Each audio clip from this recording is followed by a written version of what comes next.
My brother was diagnosed with full-blown AIDS, tuberculosis, and hepatitis B around his birthday, 2005. At that time, I was a sophomore in college. It threw me for a loop because I have two sisters, one brother, so that was my only brother. And we didn't grow up thinking that HIV, AIDS, STDs, STIs happen to people like us. We were taught that people who were educated, came from a good family, attractive, with dreams, that doesn't happen to people like that.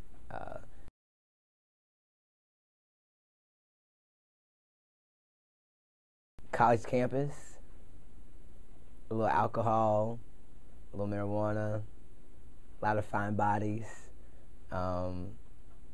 sex, I always tell people it was behaviors, got good grades. What do you do when you get good grades? Do your homework, you want to relax on the weekends, or Thirsty Thursdays, or Freaky Fridays, or whatever the case may be. I liked attractive people, girls or guys, whatever. It was what it was. At the time in college, my thought was a hole's a hole. You look good, let's get down. I'm walking away now with HIV because I didn't think that I thought that HIV had a look, or had a smell, or had a feeling. You're around someone who has HIV, ooh, I get goosebumps. No, not so much.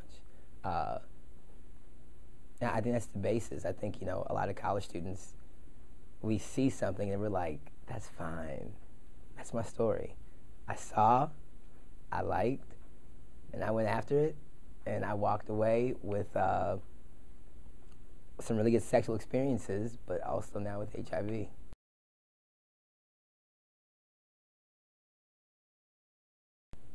Hung up the phone, and I saw a taxi coming down the street. And I walked into the street to get hit by a taxi. The taxi driver drove around me.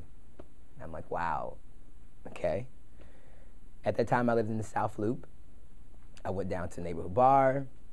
I got pissy drunk, Maker's Market ginger ale. I went outside, lit up a cigarette, the first inhale, and it hit me again. I'm drunk as a skunk, but I still got HIV. So I went back to my house. I called my dealer at the time. I'm like, dude, I need some coke. I need some bud, marijuana. I need to be out of my mind right now. I just got told that I have the HIV, man. This is crazy. He came over,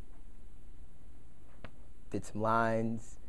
My mind, I'm like, I'm going to be the first black man to jump off on Michigan Avenue, and splat. I went on my balcony, got to stepping on my chair on the ledge, went to jump off. Bird, wind, tweaked me out. I fell back.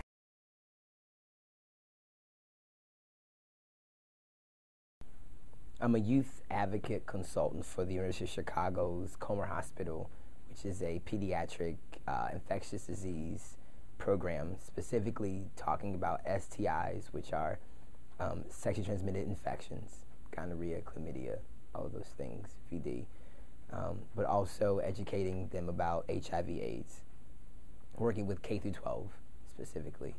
I'm also a recruiting consultant for Southside Help Center, specifically for the South Side of Chicago, to recruit young MSM individuals 13 through 29 to get them tested.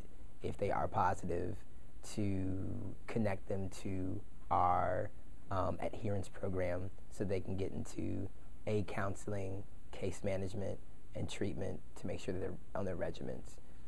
I'm also a campaign ambassador for AMFAR, which is Elizabeth Taylor's Research Foundation for HIV/AIDS.